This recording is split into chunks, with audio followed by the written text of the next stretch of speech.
네, 이재명 대통령도 지금 이제 전대 과정이 워낙 또 치열하고 과열되는 부분이 있었다 보니까 이 부분을 갈등을 봉합하기 위해서 내일이죠. 김민석, 정청래, 송영길 이 세 인물과 만찬을 가질 예정이라고 하는데 과연 이 과정을 통해서 또 전대 후에 그 갈등이 봉합될지 저희가 지켜보도록 하겠고요. 지금 리얼미터 조사 결과를 보면 이재명 대통령 지지율이 43%입니다. 5주째 하락하고 있는 모습을 저희가 확인할 수가 있는데 일단 김민석 지도부 출발 이후에 이 대통령 지지율 어떻게 움직일 거라고 전망하십니까? 일단은 뭐 조정 국면으로 들어가지 않을까 예상을 합니다. 왜냐하면 네. 역대 대통령을 보면 지지율이 떨어지는 가장 큰 이유가 바로 여권 핵분열입니다. 네. 그러니까 대통령을 중심으로 한 주변에 있는 가장 측근들이 서로 갈등을 빚거나 파워게임 벌일 때 가장 지지도가 빠른 속도로 하락을 했거든요. 저는 지금 이재명 대통령 거의 8주 가까이 지속적으로 쭉 하락을 해왔는데 이게 결정적인 이유가 저는 여권 핵분열이라고 그러죠. 말하자면 김민석, 정청래 두 당권 경쟁 뭐 이런 부분들 특히 유시민이라든지 말이야 이런 분들의 어떤 강력한 어떤 그런 발언들 저주 발언 이런 부분들이 상당히 중도층으로부터 이탈하게 만들었다라고 보는 겁니다. 그런데 일단은 8월 17일 어제로 기해서 이제 민주당 어떤 당권 투쟁이 공식적으로는 마무리됐습니다. 예. 그렇기 때문에 일단은 그걸 바라보는 이제 중도층 국민들도 한시름 놓게 되는 거 아닌가라고 일단 조정 국민 지지율이 하락하는 것이 일단 멈추면서 조정 국민에 들어가지 않을까.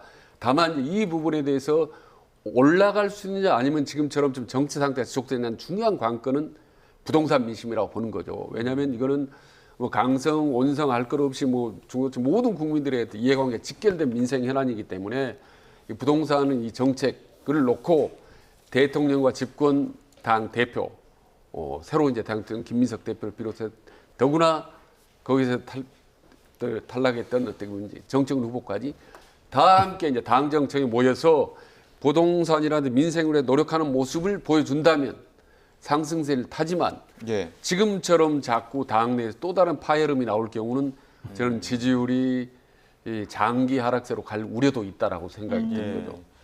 보통 이재명 대통령 지지율이 조금 떨어지거나, 그러니까 대통령 지지율이 떨어지면 반대로 지금 야당의 지지율은 좀 올라야지 맞는데 당 지지율이 오르지 않고 이제 반사이익을 얻지 못했거든요. 이건 어떤 이유 때문이라고? 국민의힘요. 예, 국민의힘 같은 경우는 계속적으로 지금 보면 반사이익을 얻어야 되는데 지금 충실한 대안을 만들어내고 있지 못하거든요. 예. 두 번째 저는 장동혁 대표 체제가 가지고 있는 조금 한계가 있지 않나. 왜냐하면 장동혁 대표가 계속적으로 어떻게 보면 이 계속적으로 이어지고 있는 이재명 정부의 어떤 정책 에러에 대해서 조금 예. 대안 제시해야 되는 부분이 있는데 계속적으로 올림픽 공원에 가 있고 올림픽 공원에서 계속적으로 뭐 부정선거 또는 참정권에서 굉장히 중요한 헌법적 가치이긴 하지만 그런 부분을 중요시하다 보니 계속적으로 박스권에 갇혀 있는 그런 상황이 벌어진다고 보이거든요.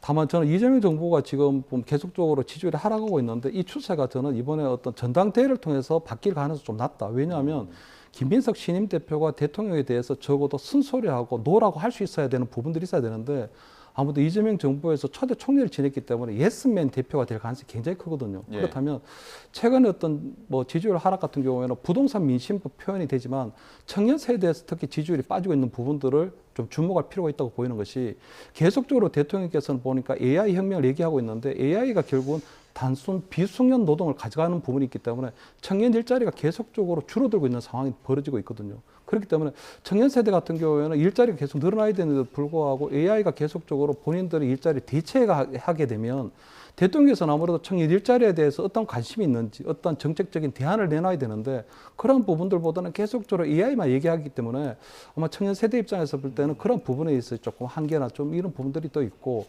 또 한편으로 부동산 세제 같은 경우에도 보면 보유세를 부과하겠다고 하는데 본인 스스로는 지금 근저당 설정한 매도를 통해서 26억 원 정도의 차익이 나왔거든요. 그리고 본인은 대통령 본인께서는 지금 보면 보유세를 더 낼 필요도 없고 앞으로 비거주에 따른 어떤 양도세에 대해서도 중과할 필요가 없는데 이렇게 되면 대통령 결국은 왜 우리하고 다른 내로남불이냐 이런 부분들이 있어서 그런 부분들에 대한 전체적인 어떤 정책 대전안이 있지 않고서는 대통령 지지율이 바로 회복하기에는 조금 한계가 있지 않을까 이런 말씀 좀 드립니다.